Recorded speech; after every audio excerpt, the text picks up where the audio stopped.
What is up, dog? I am Hydra-bred. If you're new to this channel, I analyze games and anime. I just hit a milestone of 200 subscribers, and so I wanted to do something fun. Today I'm going to tell you my 20 favorite Pokemon of all time. I like these Pokemon for very different reasons, so let's get right to it. Topping off the list, at number 20 is Seedot. Why Seedot? The better question is, why not Seedot? Look at it, it's a walking acorn. It's an acorn that walks. I'm endlessly entertained by that. Honestly, Seedot is perfection. It follows nature's golden ratio. Very underrated Pokemon in my opinion. It's adorable, and its design just screams grass type. That's as good a reason as any to like a Pokemon, I guess. Sitting at a modest 19, Qrem. At a glance, this Pokemon looks ugly and demented, like a little chicken dragon thing. But what I see in Qrem is one of the most interesting pieces of Pokemon lore. This thing confused with the Gen 5 legendaries because they actually used to be one big dragon. The reason it split off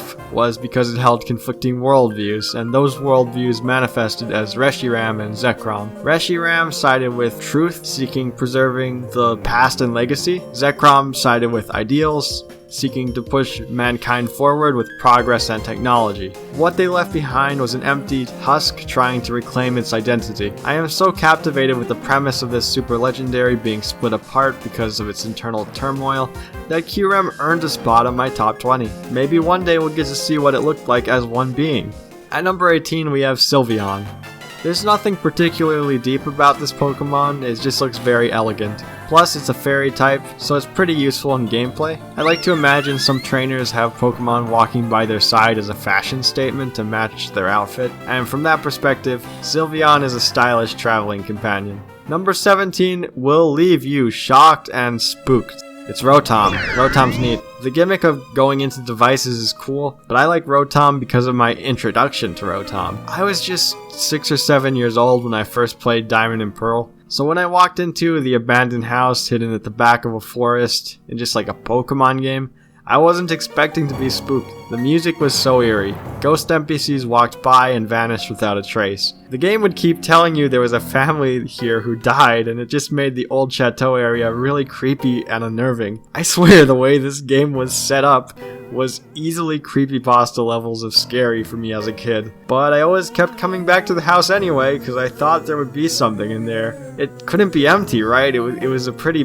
big place. But then I learned about Rotom, and the area stopped being traumatizing. It was just a home to a friendly electric ghost with a nice grin, who also filled a niche in my team. So props to Rotom for having the creepiest but most memorable introduction of all rare Pokemon in the series. Next on my list is number 16. I nominate Articuno. I don't hold the level of nostalgia for Articuno that I hold for Moltres, because Moltres was the first legendary Pokemon I'd encountered in a Pokemon game. But the reason Articuno is on the list instead of Moltres comes down to this bird's funny strat. One day, when I was playing Pokemon, I realized that Articuno learned a move called Mind Reader. This move guarantees the next attack will land. Articuno also learns a little known move. You may have heard of it. It's called Sheer Cold. It has a low accuracy, but if it connects, it one-shots the opponent. So basically, given 2 turns, Articuno can take out almost any Pokemon guaranteed. It's called We Do a Little Trolling. Articuno earns a special place on my team for being a little goblin with its strat and leading Team Mystic in Pokemon Go, which is what I happened to be in when I played it. For number 15 we have Aegis Slash. Imagine running through the plains and bumping into a wild animal, but that animal is actually a sword. Oops, good thing you didn't step on it. Aegis Slash is a fun Pokemon because it's fairly tanky, but also can be fun to troll with the Fury Cutter metronome strategy. I'm sure it isn't viable in serious play, but it certainly is a fun strategy to employ. Also, the whole Sword and Shield motif, you saw it here first, okay? Just like Solrock and Lunatone did the whole Sun and Moon motif first. I think swords are cool in concept, you know, when they're not being used to kill people, right? Like just swords and duels and whatnot. Those are pretty neat. Alright, number 14, we have Snover. Snover reminds me of one of Gen 4's best moments. Walking out of the daunting Mount Coronet into a beautiful field of snow. Everything from the visuals, to the relaxed yet cheery music, to the feelings of relief you have when you step out of this dungeon makes this moment so memorable. And right in the grass is one of the cutest Pokemon in Diamond and Pearl, Snover. Snover is awesome, enough said. Number 13, Primarina. I like Primarina for one simple reason. It's Z-move. I like nuking the enemies with the power of the Spirit Bomb. It's just that cool and satisfying. I also named this Pokemon Dasani when I played Sun and Moon, after the water bottle company, which is fairly endearing. Number 12, Glaceon. What an elegant design. I can't quite put my finger on why I think Glaceon looks elegant. It kind of just does. It's sort of like Absol, you know, like a very majestic looking Pokemon. Glaceon is just cool. Number 11, Oshawott. At first I thought Oshawott was a budget Piplup with nerdy freckles, but then I got an Oshawott plushie, and from that point onward I realized I really like Oshawott. The little shell is cool, the Pokemon looks very moe, and that's enough for me. Number 10, Gallade. Gallade is epic. 2 blades for arms. How metal is that? The way it's animated in Pokemon Battle Revolution is epic as well. Gallade's mix of fighting and psychic types lets it hit most Pokemon pretty hard, and it just wound up being a Pokemon I used a lot for those reasons. So when it got a Mega Evolution, I was thrilled. Number 9, Spiritomb. Jawu!